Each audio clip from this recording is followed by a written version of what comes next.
So I'm Sarah Humphrey. I'm the clinical lead for the Older People's Mental Health and Dementia Clinical Network for Yorkshire and Humber.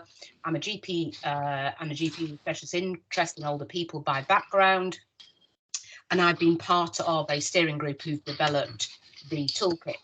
So this session is going to be about the appropriate prescribing of antipsychotic medication in dementia, a toolkit that has been published in September 22. We're going to have a little bit of a run through about why we did the antipsychotic toolkit, license for use of medicines, risks, variation. So when can antipsychotic drugs help? And we're talking about antipsychotic drug use in dementia. And drug trials have shown that risperidone has a small but significant beneficial effect on aggression and, to a lesser extent, psychosis for people with Alzheimer's disease. And these effects are seen when the drug is taken for a period of 6 to 8 weeks only.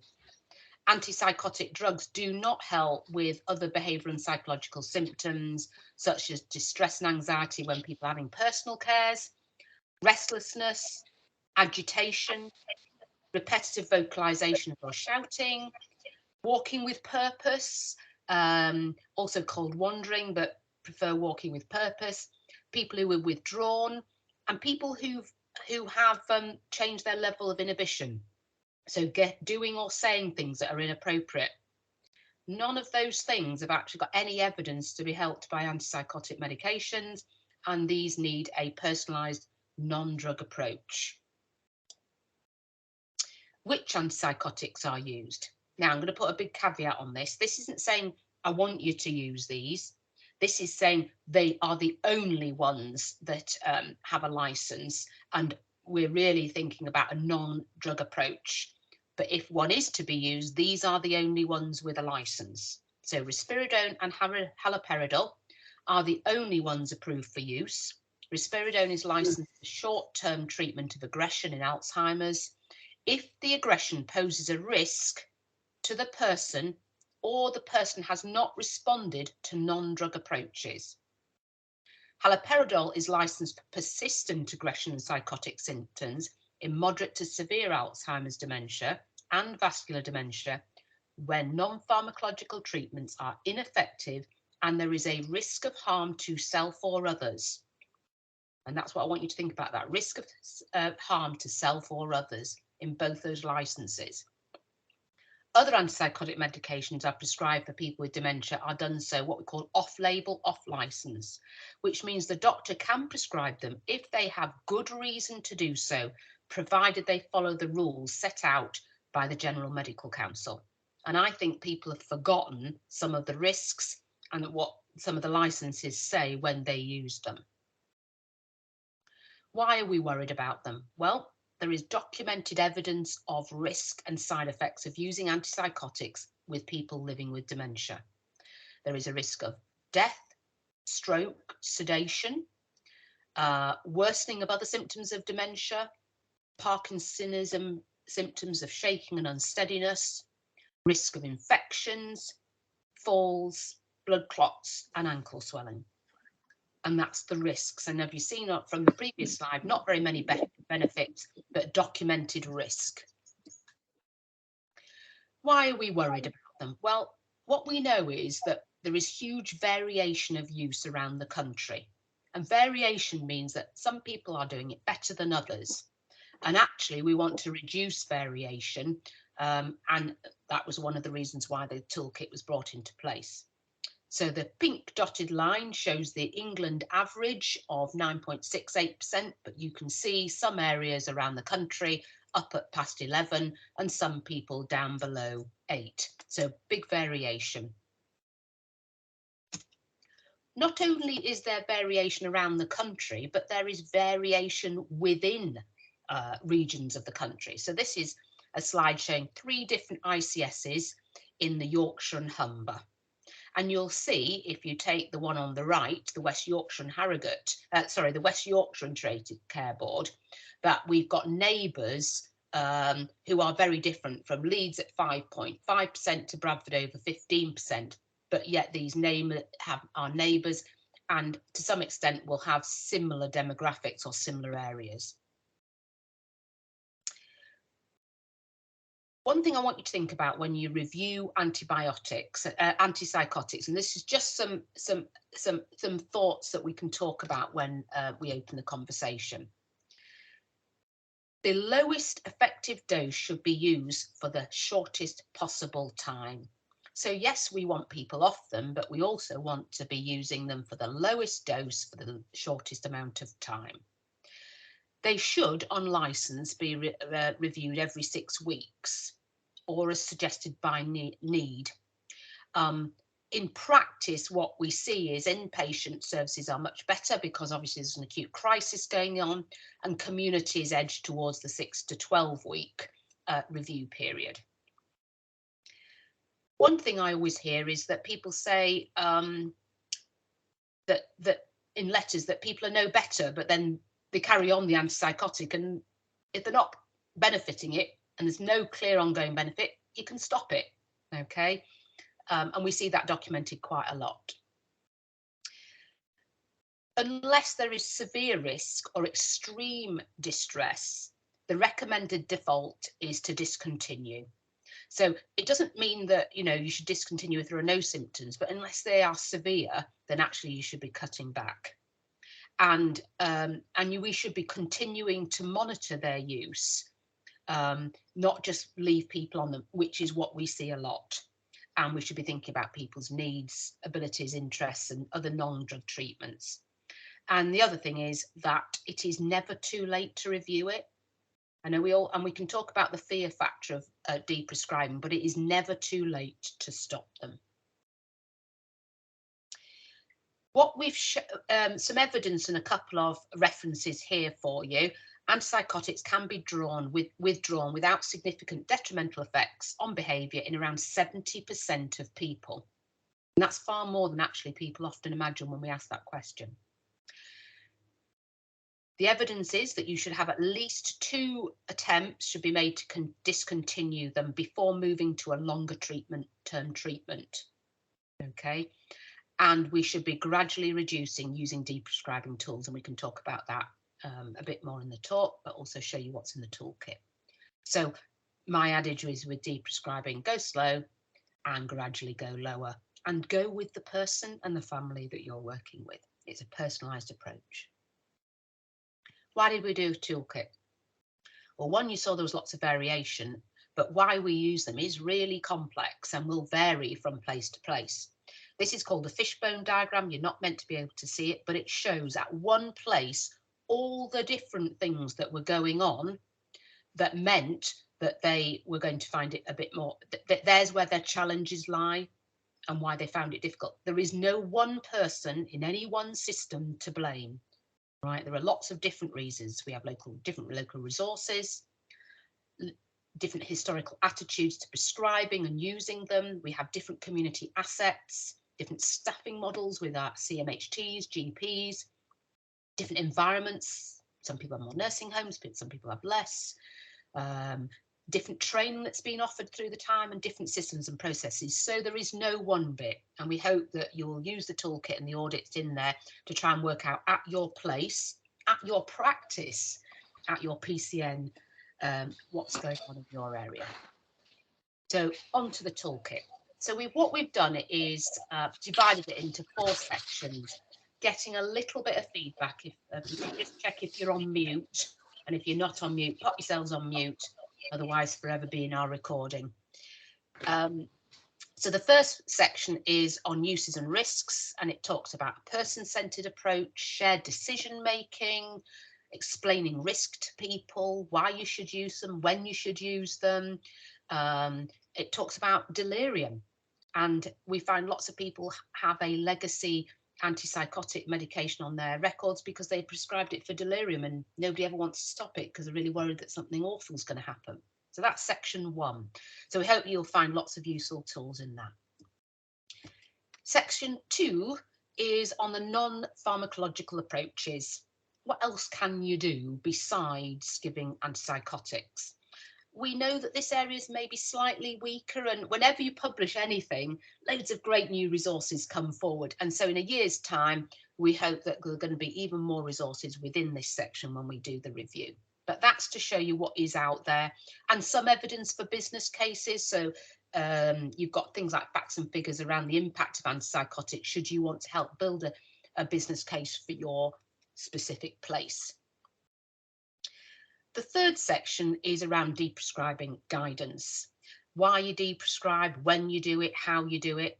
And I'm not going to apologise for this, but I've looked at deprescribing for people living with both frailty and dementia. It's not just about antipsychotics for me. It's about the STOP tool.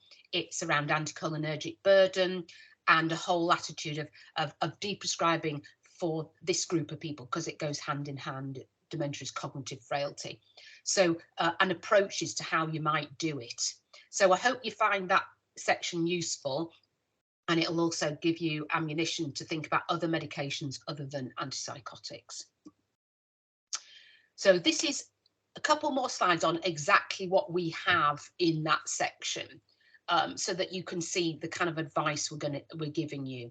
Now there's a table there and about how to step down the dose of, say, risperidone, quetiapine and haloperidol. Those are just examples from Press Script about how you might do it.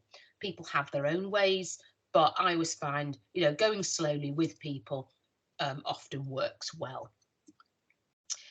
It shows you those other tools that I've just talked about, STOP and anticholinergic burden. Things like making every contact count. So it gives you lots of tools and resources. Okay, the fourth section.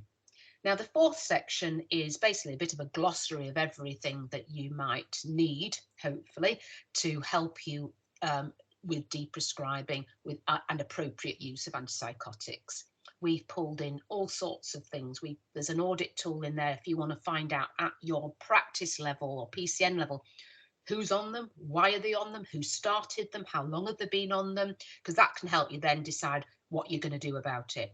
And in Bradford, we're doing that across our whole old CCG, now Health and Care Partnership, with all our practices to try and work out what is it, where's it all come from, what we're going to do about it. There are attitude surveys in there. There are shared decision-making tools. There is loads of prescribing advice. And what we've done is colour-coded it to whether it's suitable or more applicable to primary care, pharmacy, care homes, acute and secondary care sectors, or people living with dementia and their carers. The toolkit isn't specifically aimed at people living with dementia and their carers, but there are resources on there that you could use and that you could give them. So there's all sorts of stuff in there, and probably in a year's time there'll be even more in there. So we hope you find that section useful. So that's the end of the presentation. We are going to be reviewing the toolkit in 12 months because whenever you think you've finalised it, people come up with some great new ideas. So we hope that people will send us stuff to use in the next iteration in 12 months' time.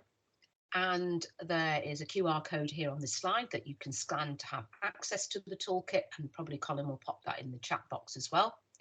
We also have a PDF version for people who want to use that on in comms or anything, and that's on the London Clinical Network website. So, and also on Futures, though we know that you have to log into Futures to do that. And I think that is my last slide.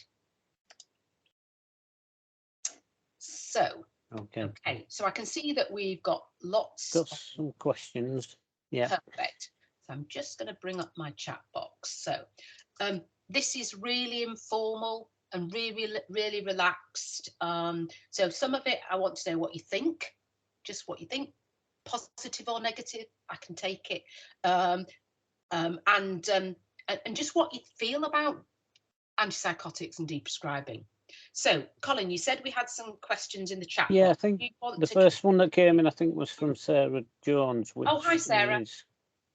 Is there any data cross-referencing? I mean, do you want to come in, Sarah? And yeah, sure. You asked the question. Yeah, sure. We looked at the data in detail in Sheffield, and sort of did various audits and bits and pieces. But I'm asking my data guys to do a cross-referencing over prevalence of prescriptions and emergency admissions to hospital. What I was interested to know was areas where they're, or practices or whatever, or where they're not using any antipsychotics, is there an increased rate of admission to hospital, vice versa, or not? And I'm not aware that they've cross-referenced the data. No, we haven't put any of that in because Colin and I, and it's probably pre-COVID, did this massive analysis of trying to work out whether dementia diagnosis rates, emergency admissions to hospital and antipsychotics seemed to run in any sort of pattern. And we did loads of slides on top of slides, and the answer was we couldn't find a correlation. Automatic thought would be that that high antipsychotic use must be high, so maybe admissions are lower, but that doesn't correlate in Bradford. We're a high emergency admissions and high prescriber, but with a high DDR rate. So you'd have thought if you were high prescribers, you'd have lower admissions, but it doesn't seem to work that way. But you could analyse that. You've got fingertips data from your emergency admissions at place. We have also, so in the toolkit, you can find access to all your information if you want to go and have a look at your place, and it'll tell you which of your practices are higher or lower. Well, higher, and it'll show you what your variation is in with place. And we've sort of had a look at that data. And then you can also look at your DDR data. So access to that data is all in the toolkit. But no, I couldn't see a correlation.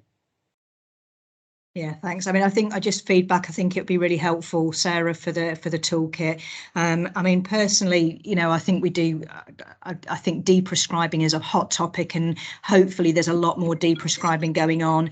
I think as an answer to one of the other queries in the chat, I'd put that in Sheffield, we're using some of the funding around the enhanced care in care homes, the pharmacists to do the SMRs, and maybe focusing on deprescribing as part of that.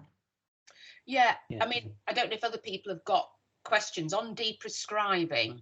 We met with the pharmacists recently and we did a presentation to them, and we've also talked to a group of pharmacists. And the only thing I'd say is a lot of the pharmacists within PCNs have very variable levels of skill. So you've got people very fresh out onto very, very experienced high level pharmacists. And I think if we find it scary as GPs, it is also really scary for pharmacists to be involved. And what they came back to us to say is we don't know enough about it. We do loads of other deprescribing, but we find the whole antipsychotic thing really fearful. And lots of GPs are really fearful. Is everything going to go completely belly up and am I going to upset the status quo by doing this? And I found there's a big fear factor. And there's an attitude survey in the toolkit which you can send out to see how people feel about it before you start, and that's a useful thing to do. But yeah, there are lots of opportunities around deprescribing. I agree, Sarah. Have we got any more questions? I mean, the other question that Sarah sort of started to answer this in the chat, which was from Stella Miller.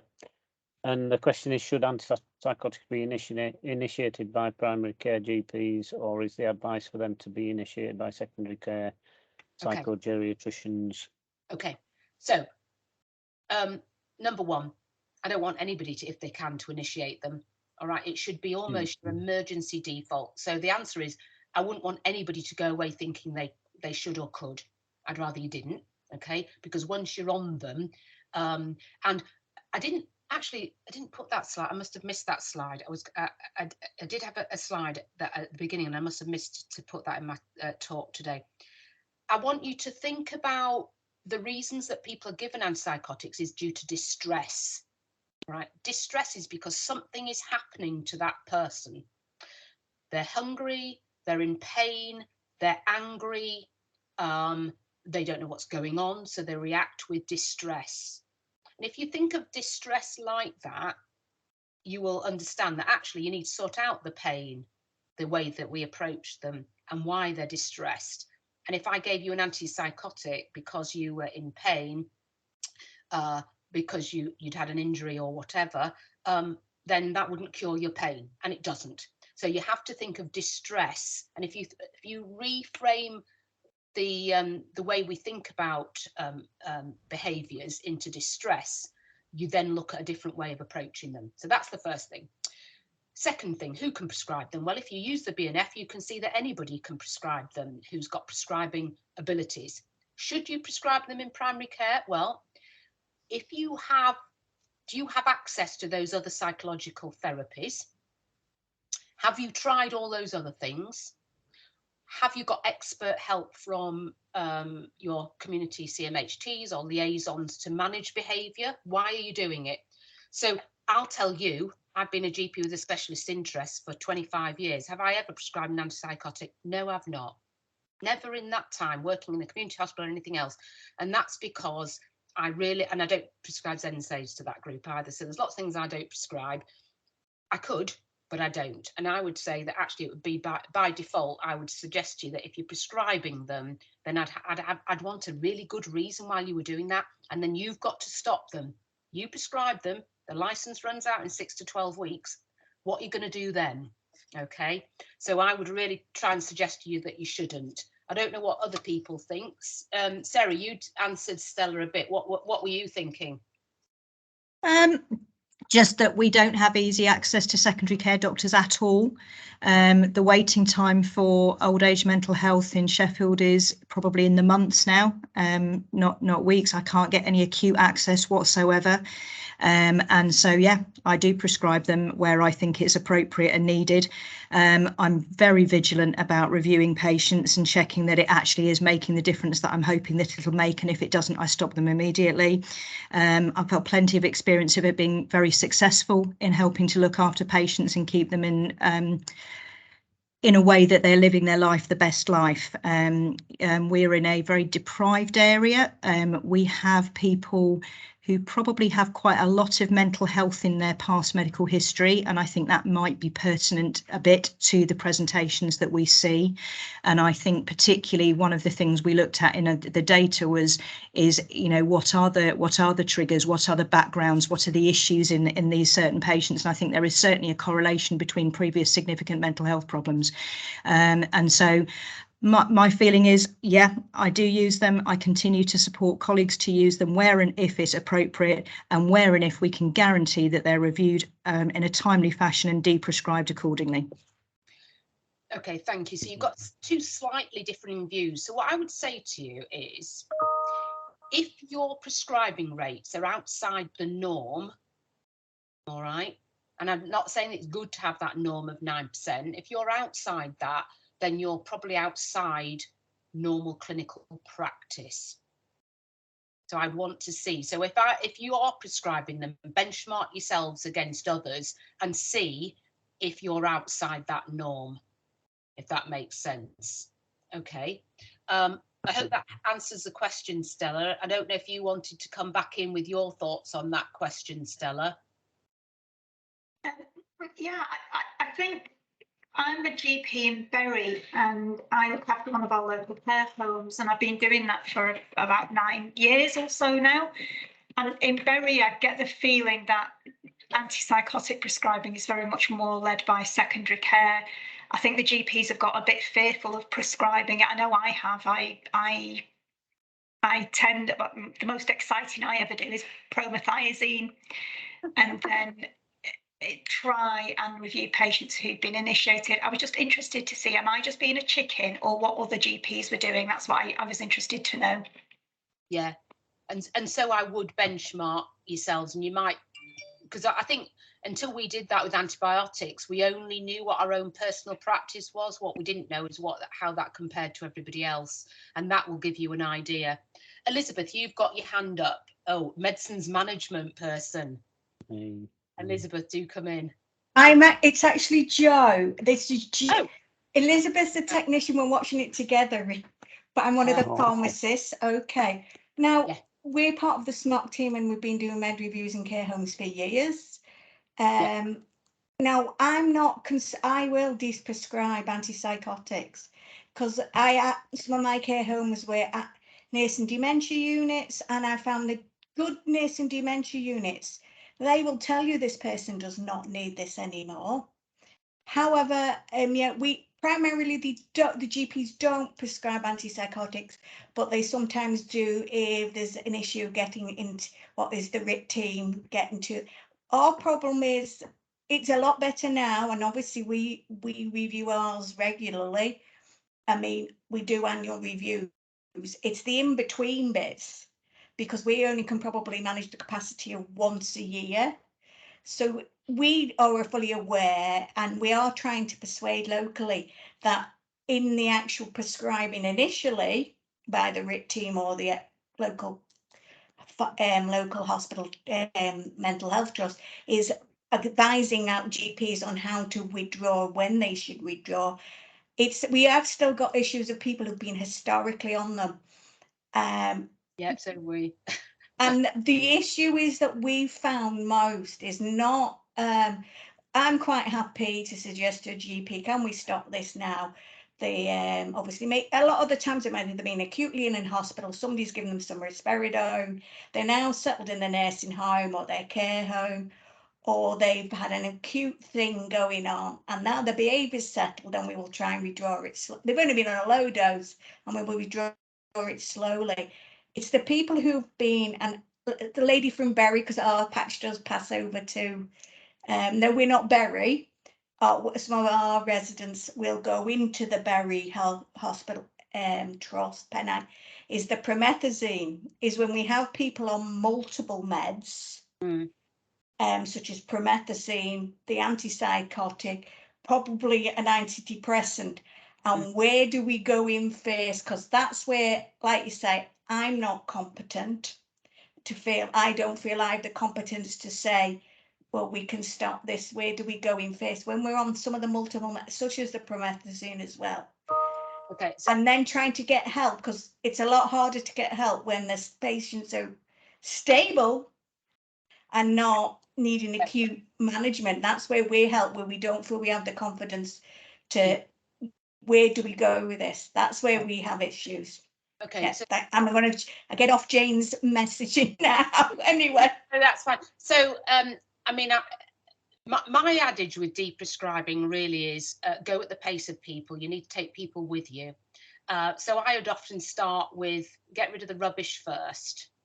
So that, because they're fairly easy, and if that works, you take people with you, don't you? So I get rid of, you know, the antihistamines and stuff that's adding to anticholinergic burden before, you know, and statins and stuff like this when somebody's 98, and there's all sorts of stuff, isn't there? And I start with some of that stuff, show that it works, show that they're all right, and then move on to the things that are going to take a little bit more considered. It's not a race to the bottom. If it takes you a while and it's one off at a time, that's fine. So I think what scares families and care homes is that you're just going to stop them and leave them. And what I always say, you know what, can always restart stuff if we don't like it. You know, that bladder drug.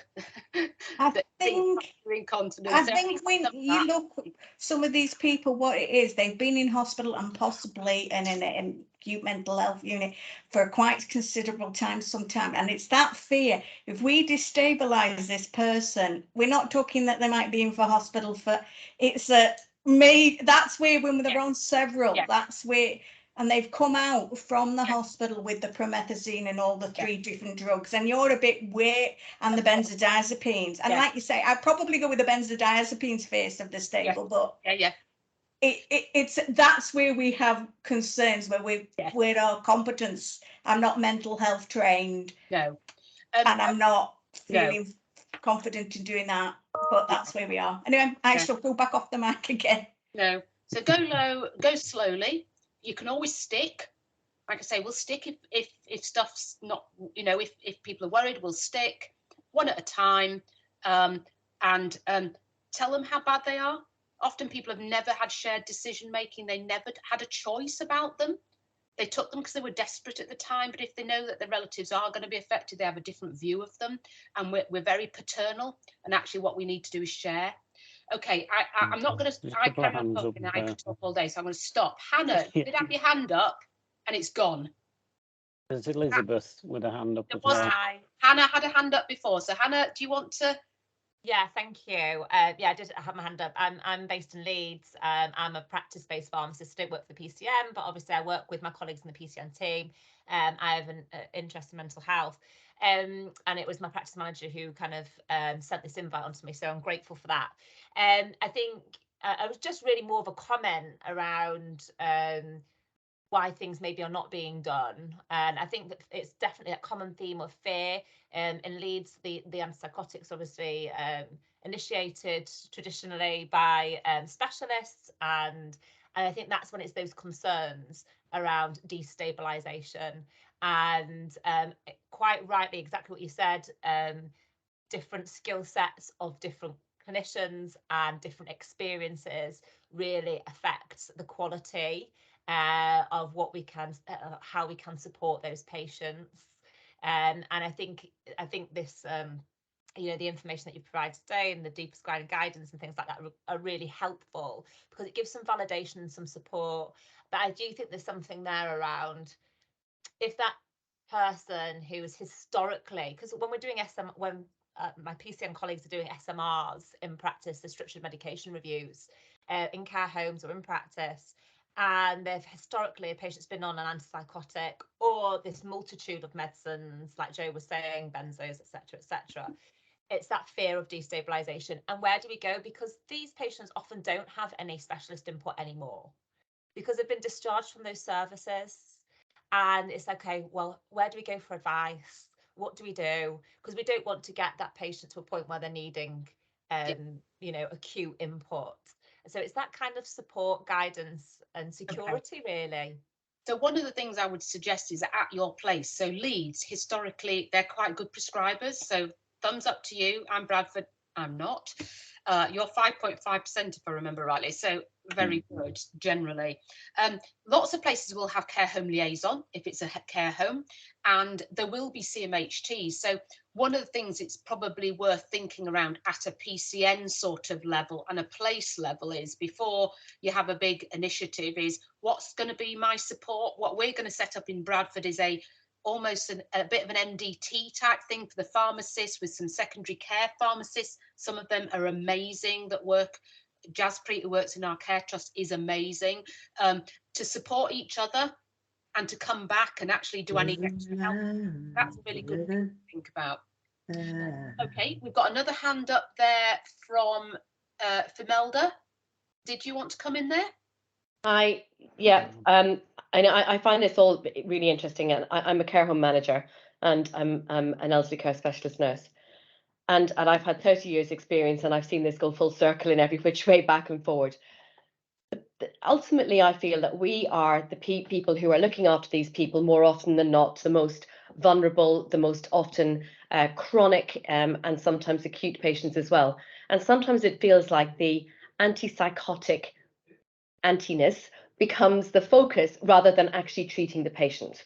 And I'm really glad to hear you saying, Sarah, that, if the patient was in pain, this is a type of anguish. It is a type of distress. We absolutely do not want our patients, either falling about the place or so unable to eat or drink because of the overuse of medications. I have seen this in my own life with my own dad, not because of dementia, but because of psychosis. And my mum's a psychiatric nurse, so I kind of have a lot of background in this on a personal level as well. And I've seen the negative effects that it has had.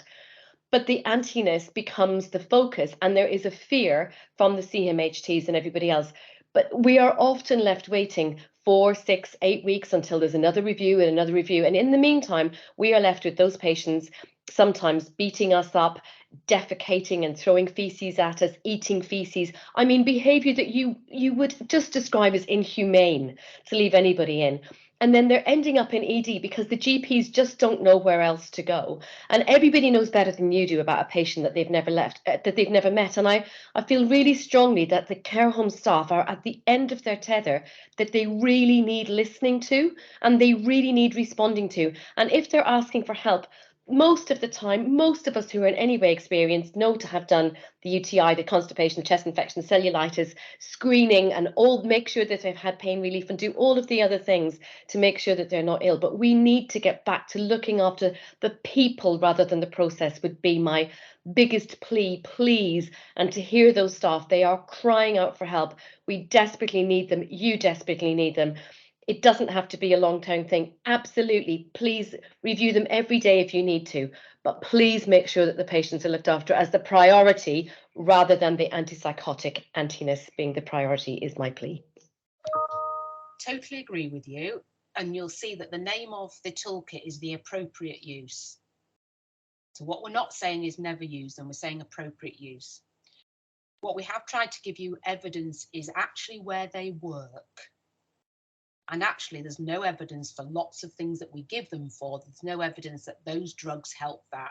I totally agree. Yeah. I totally agree with you, Sarah. And I've seen them not work as well. Yeah. Absolutely, Yeah. 100%. Yeah. But if they're not working, let's do something that is going to work. Like often, for example, Zopiclone, often these patients that have not slept for weeks on end, it doesn't work.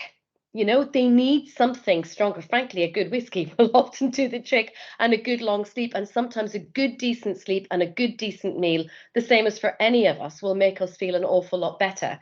And sometimes those things are missed processes as well. But it feels like everybody else's opinion is more important than the people on the ground who are with that patient 24/7, and that needs to be heard. And the needs of the family needs to be heard in that as well. Waiting 2 weeks for an MDT when you've got somebody beating you up is unreasonable.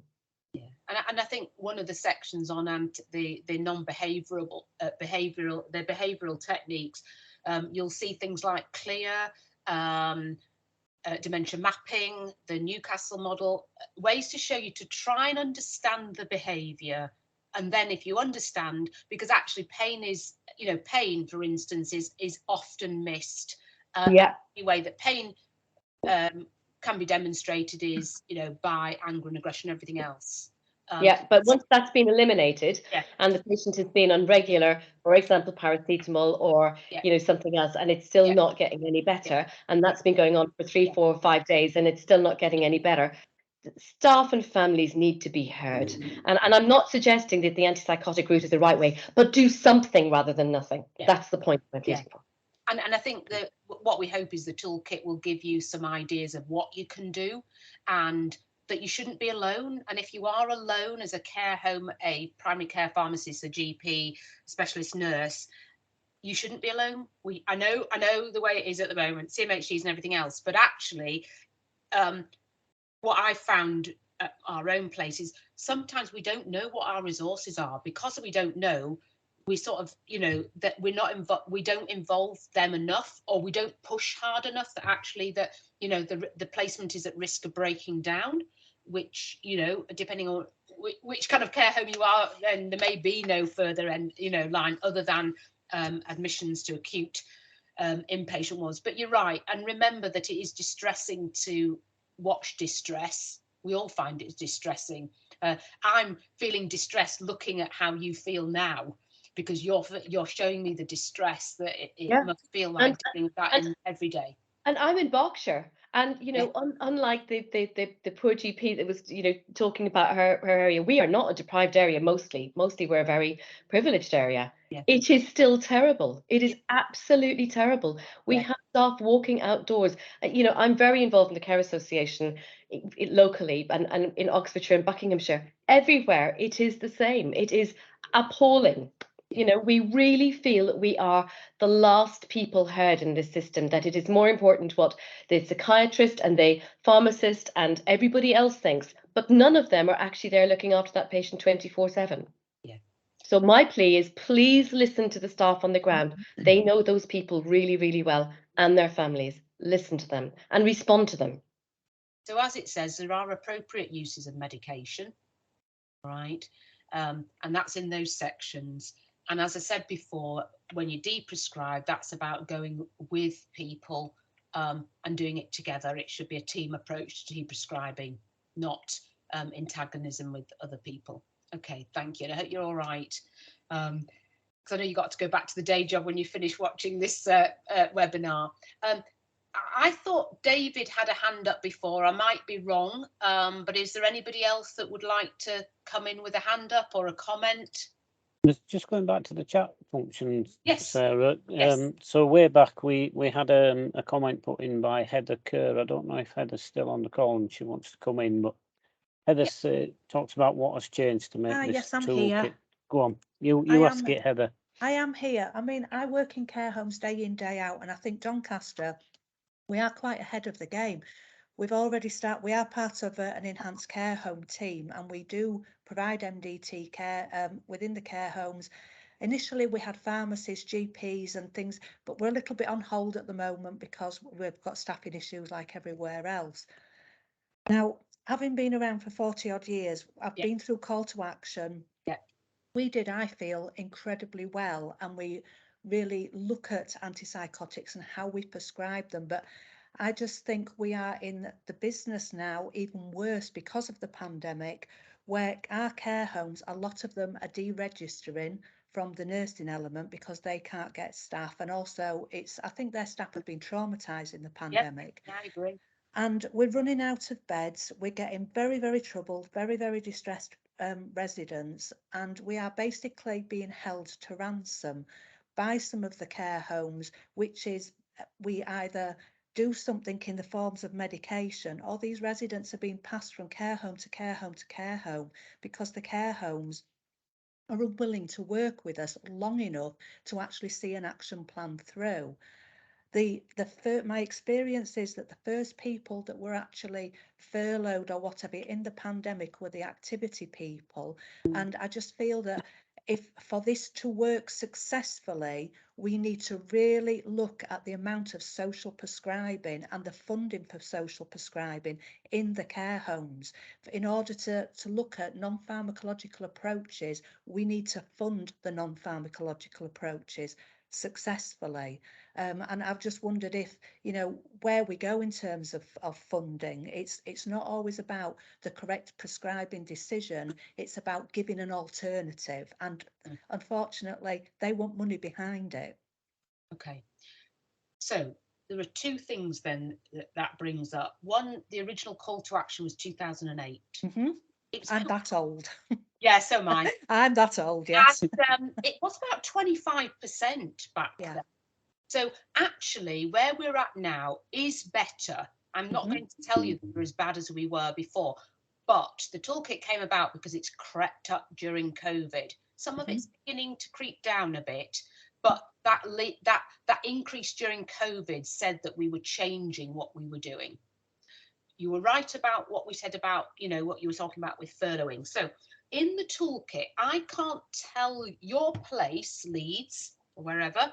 We were talking earlier about Doncaster. Doncaster City. Doncaster City, and I'm Bradford. So what we have are different reasons at our place and different resources. Okay, so the first thing is find out what is happening at your place with your prescribing. Why? Where does it come from? Who started it? What resources do you have? That audit will help you do some of that. That's the first thing to do. If you know then where your gaps are, that will help you with your funding requests and thinking about actually what do we need more of to reduce our prescribing. Okay.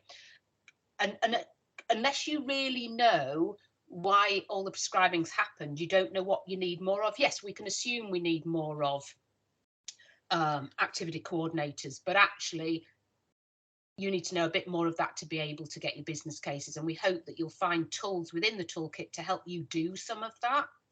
And we're going through that process because we're thoroughly on the naughty step in Bradford at 15%. We are an exemplar of badness in that respect, and we've got all sorts of challenges, but we're trying to understand why are we so different to Leeds next door to us. So we're really doing this deep dive. Is it because when people have all sorts of thoughts, everybody's pointing at each other. Secondary care was saying, oh, it's all the GPs. The GPs going, well, it's not us. And actually, by the end of this year, we will actually know where it all came from. And then we will do some targeted interventions with those groups, as well as thinking, what else do we need to do? But there are some really good business cases and models within the toolkit that you can use around, say, things like Clear. But I totally agree. We've cut lots of things that actually were kept people busy and active and engaged, and the detriment to that is that we end up listening to stories like we did just now about staff who can't then have to manage the stress because we don't have those things. So yeah, I absolutely agree with what you're saying. Thank Did you want to come back in, or did we want to move on to anything? No, that's good. I think it's just an issue that will just rumble on and on and on. Absolutely. Yeah. Okay. Okay. There's more. I think we're probably going to run out of time today, Sarah. But there, so there's Nabila in the chat box has asked a question. Is there any role in prescribing of promazine? I've seen this being used. How would you safely de-prescribe this? I can see Karen's on as well. Hi, Karen's on. Okay, promazine. Don't we love to give a pill for something? And I'm just as guilty. Okay, so I'm not Miss Perfect. We like to give a pill. Don't think it works. It's got more side effects. People want something, so we give something. Maybe it makes people a little bit drowsy, but I don't think it works. I would get rid of that. But we do it because we've been told we can't give benzos and we can't give this, we can't give that. So we're going to find something to give them, but it doesn't really work. Neither does amitriptyline really in that respect. Another question in the chat from, I think this is Nida from Wigan. Nida, I don't know if you're on the call. You're a pharmacist. I don't know if you want to come in, because it's quite a lengthy question, this, about addressing learning needs. What was the question? So I'll read it out then. So Nida says, speaking of the pharmacist, thank you for addressing learning needs experience. It's an essential point. I've in the past been involved in this piece of work in past, and what helped was receiving targeted training, robust plans in place, and encouraged to agree initial plans in combination with GPs. So MDT approach, then following on de-prescribing with patient care of families. Yeah. Possibly more of a comment. And that's what we're going to do in Bradford. So we've introduced the toolkit to the pharmacists. We've talked about it. We've talked about some of our feelings around that. And then it will be a supportive environment to have a go at things, and training so that they can have those conversations with people, because that takes a bit of training, shared decision making, also understanding the harms, the risks, but also the benefits. And then having extra resources from people like our secondary care consultant pharmacist to support where they may need extra or strategies. And remember, it shouldn't be everybody that you're de-prescribing or thinking about it. If somebody's got a severe mental illness, then, you know, already existing before the dementia, they would continue with their antipsychotics. So it's about doing it together and using the GPs. It shouldn't be any one person's job to go away and do it. It should be a team approach. Okay, thank you. So just from the chat again, just a couple of messages of support. So from Zuma to Hannah, we have care home team who would be happy to help you. That's Zuma from the York Leeds and York partnership. And then another from I think it's Sonia, who says, Hannah Fox, I'm sorry I joined late, but I'm a geriatrician and I do care home MDTs with mental health present, so they can deal with antipsychotic queries. Then we've got Karen. I don't know if you want to come in, Karen. Karen Franks. Oh, yeah, can you hear me? Yeah, you can. Oh, good. Hi. Yeah, just I mean, I'm a secondary care psychiatrist, and I work within an MDT as well, along with geriatricians. So we're fortunate that we have that, but we've had to really push for that, and to some extent that's because I'm part of an acute trust rather than a mental health trust. And like I put on the chat, I think we're really suffering from the split between physical health and mental health funding and commissioning into care homes, and it's very unfair across the board to people living with dementia and mental health conditions, and everybody's trying to support them, that this is happening, that people are having to do this work solo. As Sarah says, it's very much about a team approach. You know, very much when I'm involved as well, it's not about individual de-prescribing or prescribing decisions. It's very much about working as a team. And I think working as a team enables people to gain confidence, and then they can think, oh, well, actually, we've done this before. They get a little bit more confident to do things by themselves. But I think it's really important that you should be able to have those more senior sounding boards, or more experienced sounding boards, should I say, for complex decision making. And as time goes on and people become more skilled, the level of complexity that's needed for goes up. But personally, I don't feel it's acceptable that people aren't able to access that. And then just the other thing that I bang on about all the time is I think this really needs to be this sort of paradigm shift in terms of activities and personalised care being regarded as absolutely essential, not just nice to do. How we get that message across, I think, is difficult, but I think it's also about every single one of us involved, working right across the system. And this is no detriment to care home staff and managers, because I think they very much believe this as well. It's around them being given the ability and the confidence to push that and say this is essential, when they're maybe being pushed from other directions that it's not, and it's just a nice add-on. I totally agree. I think we've sort of started, we cut what we think is low-level fruit, don't we, really easily, because we think, oh, well, that's not an essential thing. But without those, you know, none of us would want to be sat, you know, doing nothing all day with no, and yet why would we think it's all right for anybody else? You know, absolutely unacceptable. It is unacceptable. Suma, did you want to come in? I know you're the leads in your partnership. Yeah, I mean, just on that, thank you, Karen. I was thinking as you were sort of delivering this talk and all these questions coming in, one of the things which we suggest as soon as we get a referral around agitated, disturbed behavior, is usually what we put in place as first step is one-to-one care. So I don't know if there is any data around that. So you put the person on eyesight observation. So essentially what you're doing is what Karen is suggesting, rather than just fulfilling the basic needs of, you know, sleep, medication and food, you're giving them a person there to talk to reflect, to do different things, whatever they're interested in, to listen to them. And as soon as you do that, you see that those incidents, that frequency decreases. It's not there is any magic that person's employing. It's just the presence of that person to be there to speak to when they want to.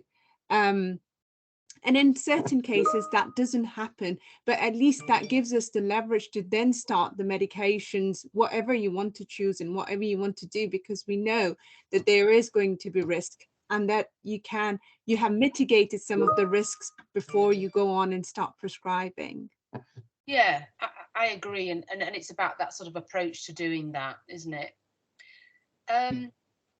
Anybody else? Any other comments? I can see, Fidelma, that you have made comments, and it says it's just worth repeating. I don't know. I know care homes were invited, but I don't know how many people on the call come from a care home setting.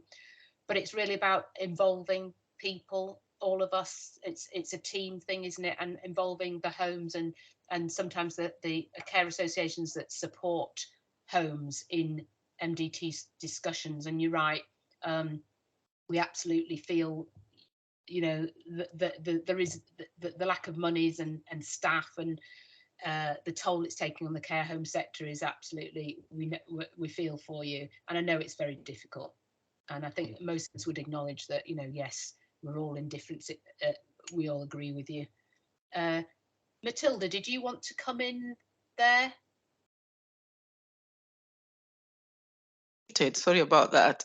My name is Matilda, and I'm based in London. We work for Guy's and St. Thomas's, and we are community matrons. I think some of us are here as well. The challenges we do get actually is that we do not have time. Even if we de-prescribe these medications, we cannot follow them up, because we see these patients maybe once in a week or once every 2 weeks. So those are the challenges we do have. So we don't tend to tamper with those medications at all. We tend to liaise with use CPN or mental health team that actually monitor them. We can see them for other diseases or other medications, but not the mental health medication. We don't touch those medications because we don't have the capacity to follow them up and find out whether how they're behaving after they have had their medications deprescribed.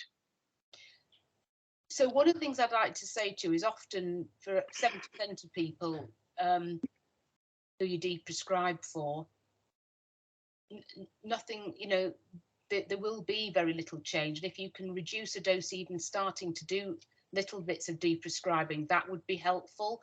I think in the same way, do you do other deprescribing or not for other drugs? Drugs like insulin, if somebody's going hypo, then obviously we can titrate their insulin. What about things like statins and other things that they don't need, and stop tool and that kind of thing, and anticholinergic burden? Do you do any other deprescribing? Yeah, we do. Yeah. So one of the things I would say is that I think there is we found on attitude surveys there's a great fear of antipsychotic deprescribing compared to others. It's really outside our comfort zone. But doing it as an MDT, so getting together with what the assets in your PCN, which are your pharmacists, your GPs, and you as community matrons, to get in, how can we do this together? Okay. That you feel a bit more supported, and it's not just your job to go and take this toolkit, off you go. It isn't. It's about asking that question: how are we? Are we any good?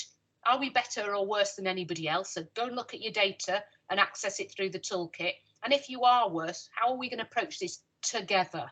Not your job, my job, our job. Okay. And then find out what support. Do you have people like Karen available? Do you have liaison if it's a care home? And then work out how you might do it. Okay. And looking at the audit tool as well can tell you, you know, how many people you've got on medication, who started it and why, etc. And that could be a really good place to start rather than just launching in. Okay, thank you so much. You're welcome.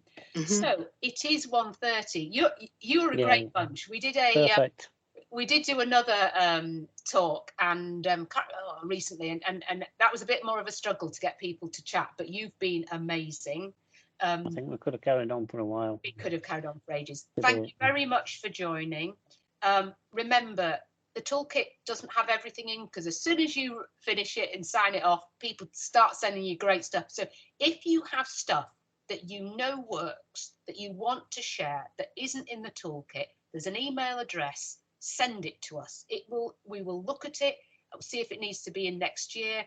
And if you've got advice about other sections or anything else, send it in, because we would love to see it. What we want to see is this evolve and it be useful. Okay. And you've got the QR code, have a look, and thank you very much for taking time when I know how busy we all are. And we're all in this together. It is no one single person's job. And I agree with what Fidelma said. Remember that the person you're caring for is at the very centre of everything that you should be doing.